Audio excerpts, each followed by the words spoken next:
సద్గురువు అంటే మనసులో అజ్ఞానాన్ని తొలగించి సత్యాన్ని దర్శింపచేసే మార్గదర్శి. సద్గురువు మార్గదర్శకత్వం లేకుండా సత్యం తెలుసుకోవటం సాధ్యం కాదు. మనలోనే దైవత్వం, దివ్యత్వం కలగలిసి ఉన్నాయని తెలియజేసే స్ఫూర్తి ప్రదాత గురువు.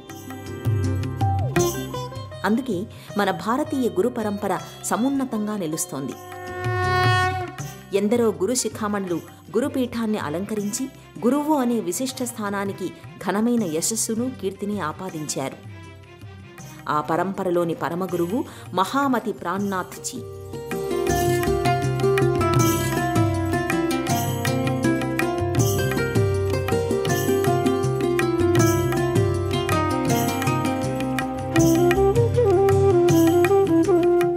ఆయన ఆశ్రమం మధ్యప్రదేశ్లోని వజ్రాల నగరి పర్నాలో వర్ధిల్లుతోంది.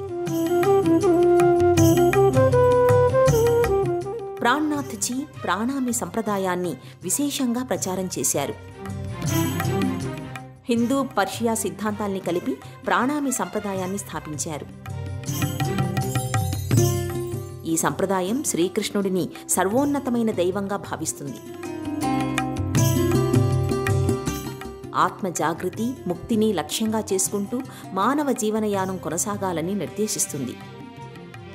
తరత్వర పేరిట 14,000 పంక్తులతో ఆధ్యాత్మిక జ్ఞానాన్ని ప్రాణామి సంప్రదాయం ప్రకటించింది. భారతీయ మత గ్రంథాల సారాంశాల్ని ఇందులో వివరించారు. 1688 సంవత్సరంలో హరిద్వార్ కుంభమేళాలో ఈ బృహత్ గ్రంథాన్ని వెలువరించారు. ప్రాణామి సంప్రదాయానికి ఇది ప్రధానమైన ఆధార సిద్ధాంత గ్రంథం. ప్రాణామి సంప్రదాయం దైవాన్ని మనలోనే దర్శించమని చెబుతోంది. ఆలయాలు, మందిరాలు, విగ్రహాలు, పూజాదులు అవసరం లేదని, మనసులో భక్తిభావన ఉంటే ప్రతి దేహము దేవాలయమేనని స్పష్టం చేస్తుంది ప్రాణామి సిద్ధాంతం. మానవుడే దేవాలయం, మనసే సత్యస్థలం అనే సూత్రాన్ని ప్రతిపాదిస్తుంది. అలాంటి ప్రాణామి సంప్రదాయానికి ఉత్తర భారతంలో విశేష ప్రాచుర్యం ఉంది. నేటికి లక్షలాది మంది ఈ సంప్రదాయాన్ని అనుసరిస్తుంటారు.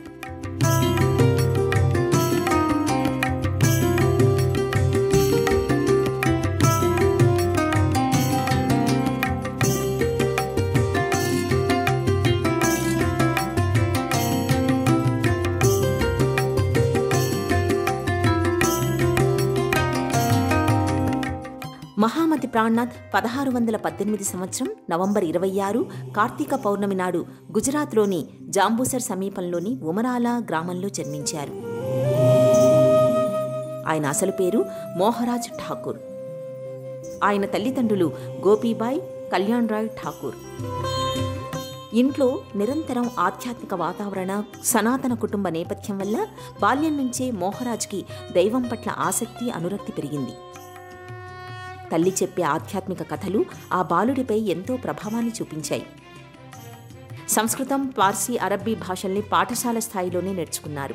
వేదాలు, పురాణాలు, ఉపనిషత్తులను గురువుల దగ్గర అధ్యయనం చేశారు. బాల్యంలోనే సత్యమార్గం, ఏకేశ్వర భావన వైపు ఆకర్షితులయ్యారు. తన తల్లి శ్రీకృష్ణ భక్తి, ఆధ్యాత్మిక బోధనలు ఆయన బాల్యంలో గణనీయమైన ప్రభావాన్ని చూపించాయి. బాల్యంలోనే ఆయన అసాధారణ జ్ఞానం, ఆధ్యాత్మిక ఆలోచనలు, దైవిక శక్తిని ప్రదర్శించారని ప్రాణామి సంప్రదాయ గ్రంథాలు పేర్కొంటున్నాయి.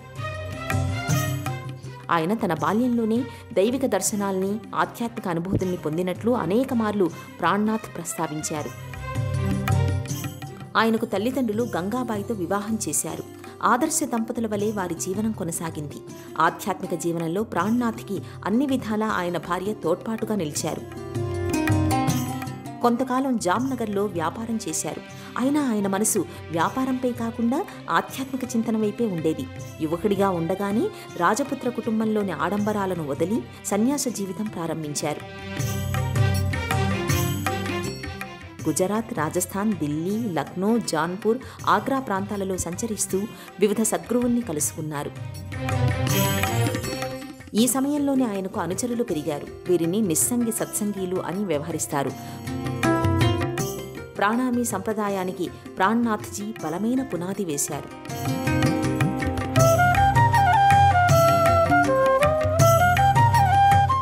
ప్రేమ, కరుణ, దయలతో జీవితాన్ని సాగించాలి.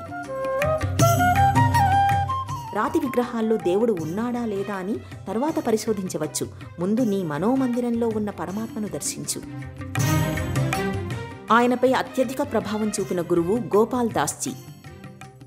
సద్గురు గోపాల్ దాస్ ఆయనకు సత్యధర్మంపై బోధించి ప్రాణనాథ్ను ఆధ్యాత్మిక పథంలో మరింత ముందుకు నడిపించారు. 1680 సంవత్సరంలో ప్రాణనాథ్ బుందేల్ఖండ్ మహారాజైన ఛత్రసాల్ మహారాజుని కలిశారు. మహారాజా ఛత్రసాల్ ఆయన ఉపదేశాలకు ఆకర్షితులై ఆయనను తన ఆధ్యాత్మిక గురువుగా స్వీకరించారు. ఆ తర్వాత ప్రాణనాథ్జీని పన్నా రాజ్యానికి ఆహ్వానించారు. 1683 సంవత్సరంలో ప్రాణనాథ్జీ మధ్యప్రదేశ్లోని పన్నా చేరుకున్నారు. వజ్రాల గనులకు ప్రసిద్ధి అయిన ఈ ప్రదేశానికి ఆధ్యాత్మిక వజ్రమైన ప్రాణనాథ్ చేరికతో మరింతగా ఈ ప్రదేశానికి శోభ ఏర్పడింది. అక్కడ ఆయనకు మహారాజా ఛత్రసాల్ మందిరాన్ని, ఆశ్రమాన్ని నిర్మింపచేశారు. ఈ ప్రదేశమే తదుపరి కాలంలో పద్మావతిపురి ధామ్గా ప్రఖ్యాతిగాంచింది. పన్నాలో ప్రాణనాథ్జీ తన శిష్యులకు సత్యధర్మం, మత సమానత్వం, సద్గురు భక్తి విషయాలను ప్రబోధించారు. ఈ కాలంలోనే తర్తం సాగర్ అనే గ్రంథాన్ని ఆయన రచించారు. ప్రాణనాథ్జీ బోధనలతో ప్రణామీ సంప్రదాయం మరింత బలోపేతమైంది.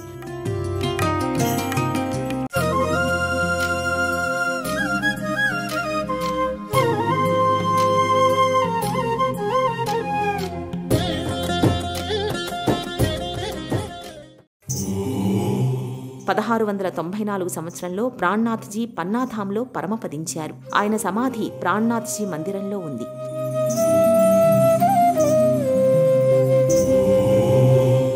ప్రణామీ సంప్రదాయానికి ఈ మందిర ఆశ్రమమే ప్రధాన కేంద్రం.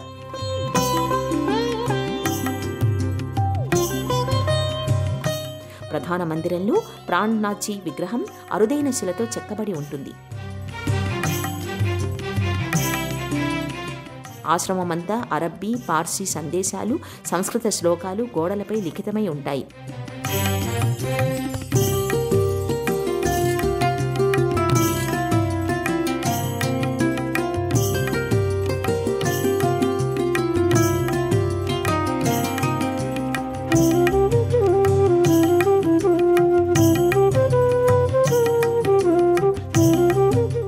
మందిర కుడ్యాలపై జ్యామితీయ ఆకృతులు, పుష్పాలంకరణలు, కాలిగ్రఫీ గోచరమవుతాయి.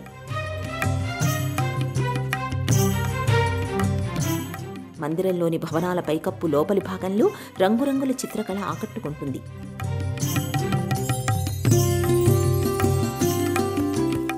ఈ ఆశ్రమాన్ని ఆధ్యాత్మిక శిల్పకళ అద్భుతంగా వ్యవహరిస్తారు.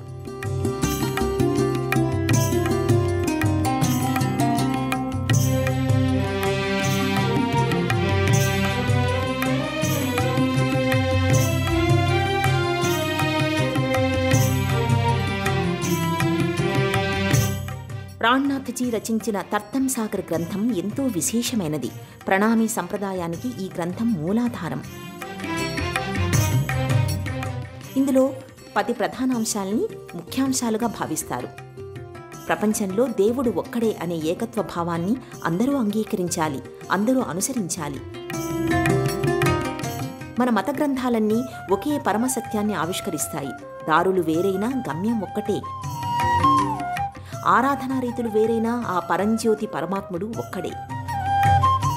ద్వేషం, కపటం, అతివాచాలత్వం, ఈర్ష్య, నేరారోపణం, ఎదుటివారిని నిందించడం, చాడీలు చెప్పడం, గర్వం, అతిశయాలను విడనాడాలి. ప్రేమ సద్గురువే జ్ఞానదీపం. గురువు లేకుండా శిష్యుడు లేదా భక్తుడు తన మూలాన్ని గుర్తించలేడు. సద్గురువు బాటనే సదా ఆశ్రయించాలి. సత్యమే మన ధర్మం. మాట, మనస్సు, క్రియలో సత్యం ఉండాలి. సత్యమే మన అభిమతం. ఆడంబరాలు, కపట ధోరణి, అలవిమాలిన ఆచారాలు మనకు అవసరం లేదు. శక్తికి మించిన ఆధ్యాత్మిక ప్రదర్శనలు నిష్ప్రయోజనం. సరళమైన జీవితం, శుద్ధమైన హృదయాన్నే దైవం అంగీకరిస్తాడు. ప్రతి మనిషి ఆత్మ పరమాత్మలో భాగం. మనస్సు శుద్ధమైతేనే పరమాత్మ మన పూజను ఆమోదిస్తాడు. జాతి, వర్గం, మతం అనే భేదాలు అసత్యం. ప్రతి మనిషి దైవ సంతానం అనేది మాత్రమే సత్యం. కలియుగంలో అజ్ఞానం పెరుగుతోంది. అయితే సత్యధర్మాన్ని ఆచరించేవారు తమ జీవితంలో సత్యయుగాన్ని దర్శించగలరు. ఈ బోధనలన్నీ నేటి సమాజానికి కూడా ఉపకరిస్తాయి.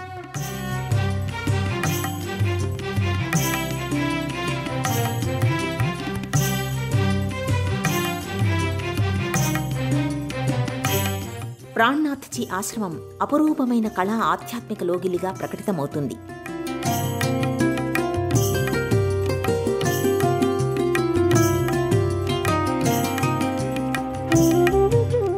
ఆశ్రమ మందిర ప్రాంగణం 8 పాలరాతి గోపురాలతో ఉంటుంది.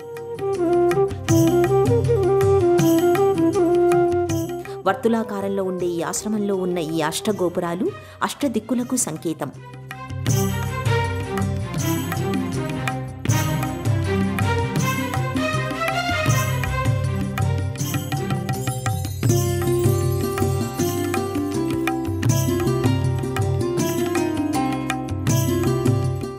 భారీ కట్టడాలతో, ధీర గంభీరమైన నిర్మాణాలతో ఈ సన్నిధి రాజప్రాసాదాన్ని తలపిస్తుంది. శ్రీ ప్రాణనాథ్జీ మందిరం ట్రస్ట్, పద్మావతి పురిధామ్ ఆధ్వర్యంలో ఈ ఆశ్రమ మందిర వ్యవహారాలు కొనసాగుతున్నాయి.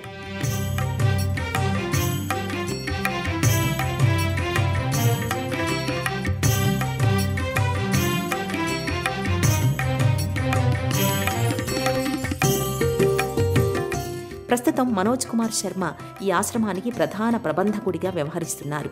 ప్రతినిత్యం పూజా కార్యక్రమాలు, సత్సంగాలు, ఆరాధనలు నియమిత సమయాల ప్రకారం కొనసాగుతాయి.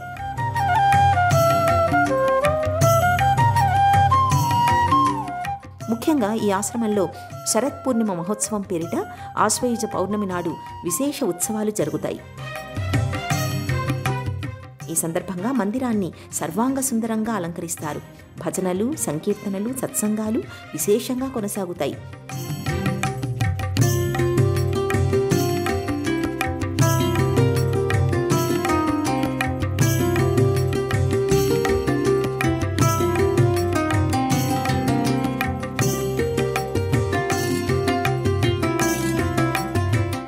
కార్తీక పౌర్ణమి నాడు పృథ్వీ పరిక్రమ పేరిట ఆశ్రమ భక్తులు, శిష్యులు, అనుచరులు సమూహంగా ఏర్పడి సమీప నదులు, అడవులు, ప్రకృతి వనరుల సమక్షంలో సంచరించి అక్కడ వనభోజనాల్ని స్వీకరిస్తారు.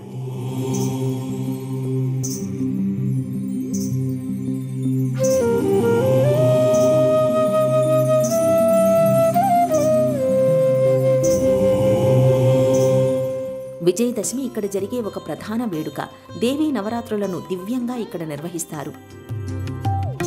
రథయాత్ర ఈ ఆశ్రమ సంప్రదాయం. ప్రతి పండగ సందర్భంలో రథయాత్రను నిర్వహిస్తారు. ప్రణామి విశ్వ ఉత్సవాల పేరిట ప్రణామి అనుచరులు విశేష సందర్భాలలో భజనలు, సేవా కార్యక్రమాలు, ఆధ్యాత్మిక సత్సంగాలను నిర్వహిస్తారు. ప్రతి సంవత్సరం ఆషాఢ మాసంలో రథయాత్ర ప్రధాన వేడుక కొనసాగుతుంది. అలాగే ప్రాణనాథ్జీ జయంతి, వర్ధంతుల సందర్భంగా ఆరాధనోత్సవాలను సంప్రదాయపూర్వకంగా నిర్వహిస్తారు. ప్రణామి సంప్రదాయాన్ని అనుసరించే వారంతా ఈ 2 సందర్భాలకు ఈ ఆశ్రమానికి తప్పకుండా విచ్చేస్తారు.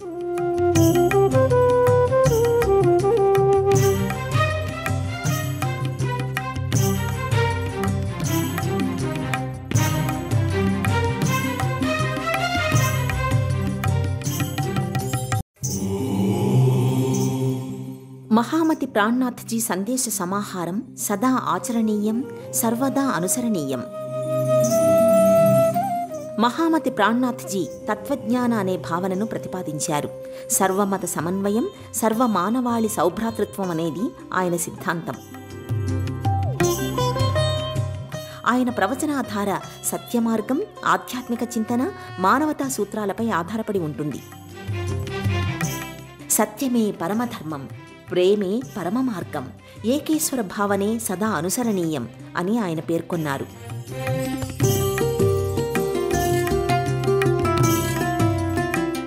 పన్నాలోని ఈ ఆశ్రమ నిర్మాణం 1683 సంవత్సరంలో ప్రారంభమైంది. 1690లో ఆశ్రమ నిర్మాణం పూర్తయింది. మహారాజా చతుర్భుజ్ సింగ్ ఈ మందిరాన్ని నిర్మింపచేశారు. మందిర ప్రాంగణంలో అనేక కట్టడాలు ఉన్నాయి. రాజస్థానీ, బుందేల్ఖండ్, మొఘల్ శైలుల సమ్మేళనంతో ఈ ఆశ్రమ మందిరం ఆకట్టుకుంటుంది. ఎర్రరాయి, తెల్లరాయిని కట్టడాల నిర్మాణంలో వినియోగించడంతో ఆకర్షణీయంగా భవనాలు కొలువు తీరాయి. గుమ్మటాలు, మినార్లు మొఘల్ శైలికి ప్రతీక కాగా, మండపాలు, శిఖరాలు రాజస్థానీ, బుందేల్ఖండ్ శైలిని ప్రతిఫలిస్తాయి. మందిర ప్రధాన ద్వారం, మధ్యలోని ప్రధాన మందిరం కళాత్మకంగా ఉంటుంది. మహామతి ప్రాణనాథ్జీ సమాధి మందిరం తులసి గృహలో నెలకొని ఉంటుంది. ఇది ఈ ఆశ్రమానికి ప్రధాన సన్నిధి. రంగ్ మహల్లో కళాత్మక నిర్మాణం. ఇక్కడ రత్నాలను పోలిన రాళ్లను గోడలకు అలంకరించారు. అద్భుతమైన చిత్తరువులు, శిల్పాలతో ఈ మహల్ని తీర్చిదిద్దారు. రంగీలా చౌక్ విశాలమైన ప్రాంగణం. ఇక్కడ సభలు, సత్సంగాలను నిర్వహిస్తారు. బంగ్లాజీ మందిర్లో శరత్ పూర్ణిమ సందర్భంలో రాత్రివేళ ప్రత్యేక పూజాధికాలను నిర్వహిస్తారు.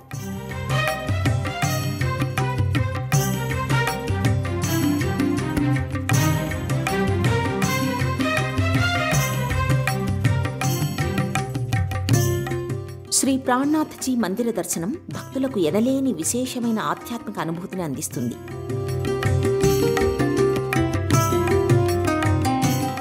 ఈ ఆశ్రమంలోకి ప్రతినిత్యం ఉదయం 5:30 నుండి మధ్యాహ్నం 12 గంటల వరకు, సాయంత్రం 6 గంటల నుండి రాత్రి 9 గంటల వరకు భక్తుల్ని అనుమతిస్తారు. ఉదయం 6 గంటలకు మంగళహారతి, ఉదయం 7:30 శృంగార హారతి, ఉదయం 10:30 రాజ్భోగ్ హారతి, సాయంత్రం 4 గంటలకు ఉత్థాపన హారతి, రాత్రి 7 గంటలకు భోగ్ హారతి, రాత్రి 8:30 శయన హారతుల్ని సమర్పిస్తారు. ఈ ప్రాంగణంలో అనేక దర్శనీయ స్థలాలు ఉన్నాయి. సద్గురు మందిరం, బైజు రాజ్ఞీ మందిర్, చోప్డా మందిర్, ఖిచడా మందిర్ ముఖ్యమైనవి. ఆశ్రమ ప్రాంగణమంతా శుభ్రంగా, హరితమయంగా, ఆహ్లాదకరంగా ఉంటుంది. ఈ లోగిలిలోకి అడుగుపెట్టి ఇక్కడ మందిరాన్ని, ఇతర స్థలాల్ని సందర్శించిన వారికి ఎనలేని మానసిక ప్రశాంతత లభిస్తుంది అనడంలో అతిశయోక్తి లేదు.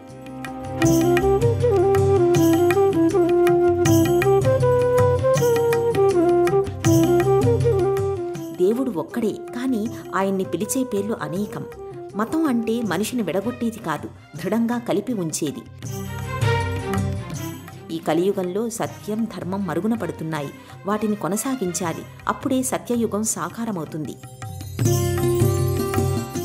హృదయమనే కోవెల పరమాత్ముడి అసలైన చిరునామా. మనసులో ద్వేషాన్ని, హృదయంలో ఈర్ష్యను, నిలువల్లా క్రోధమనే విషాన్ని నింపుకున్న ఏ మనిషి దైవకృపను పొందచాలరు. ఇలాంటి సరళ సుందరమైన, ఆచరణయోగ్యమైన, ఆలోచనాత్మకమైన దివ్య సందేశాల్ని, సూక్తుల్ని, ఉపదేశాల్ని అనుగ్రహించి ఆధ్యాత్మిక జీవన స్రవంతిలో తనకంటూ ప్రత్యేక స్థానాన్ని ఆపాదించుకున్నారు ప్రాణనాథ్జీ. మహామతిగా బిరుదాంకితులైన ఆయన మన సంప్రదాయ వైభవాన్ని మరింత పురోగమింపచేశారు.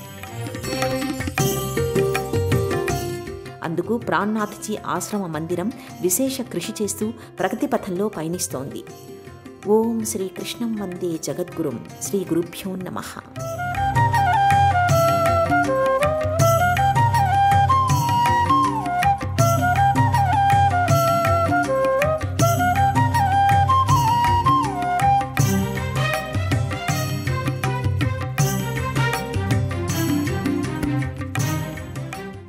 ఈ కార్యక్రమాన్ని తిరిగి చూడాలనుకుంటే www.youtube.com/@ETV Life Spiritual లో చూడవచ్చు.